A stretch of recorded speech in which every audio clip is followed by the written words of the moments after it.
හැමෝම සතුට කරන්න කවදාවත් බෑ. ඒ කරන්න උත්සාහ කරන්න අපේ.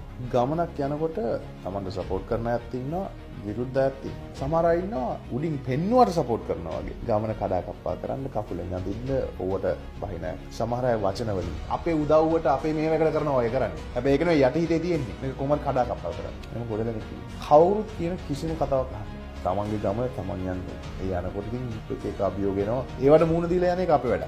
ගමන යන තාක්කල් ෆේල් කියලා එකක් නෑ.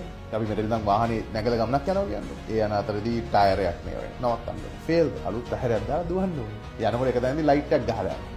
අලුත් ලයිට් එකක් දාගන්න ඕනේ. එක දැනදී පෙට්‍රල් ඉවර වෙනවා. තල්ලු කරගෙන යන්න ඕනේ. නමුත් කොතනදී හරි මේක කරන්න බෑ මේ වාහනේත් එක්ක මම ওই ගමන පැත්තක දානවා කිව්වොත් එදාට එතකන් ෆේල් නේ. එක එක පාඩම් එක එක අභියෝග ඒව විතර. ගමනේ කවදාවත් ගමන නවත්තන්න එපා කවුරු මොනවා කිව්වොත්. මොකද ඔය කියන කට්ටියම තමන් මැච් එකක් ගැහුවට පස්සේ පිටිපස්සෙන් පාට ආදරේට නෙවෙයි මට ආදරේට නෙවෙයි අපෙන් ගන්න පුළුවන් ප්‍රයෝජනය ගන්න හරි පිටිපස්සෙන්. ඒ නිසා හැමෝටම පාඩමක් උගන්වන්න නම් කාත් එක්කවත් කියවන්න යන්නත් එපා. කාටවත් තේරුම් කරන්න යන්නත් එපා. ශබ්ද නද මැච් එක. තමන්ගේ ඒ සක්සස් එකට උත්තර දෙන්න දීලා පැත්තකට දන්න ගහගෙන මැච් එක ගහන තාක්කල් ඔය කියවන එක්කෙනෙක්වත් අතාරින්නේ නැහැ යන්නෙත් නැහැ. ගිය මිනිස්සුත් ආපහු එනවා. හැබැයි කොතනද හරි අතාරියොත් ඔන්න ඕකනේ අපි කිව්වේ මේකනේ කිව්වේ අරගෙන කිව්වේ කියලා හිනාවේ. ගමන අතර මැච් එක ගහලම පස්සේ බලන්න.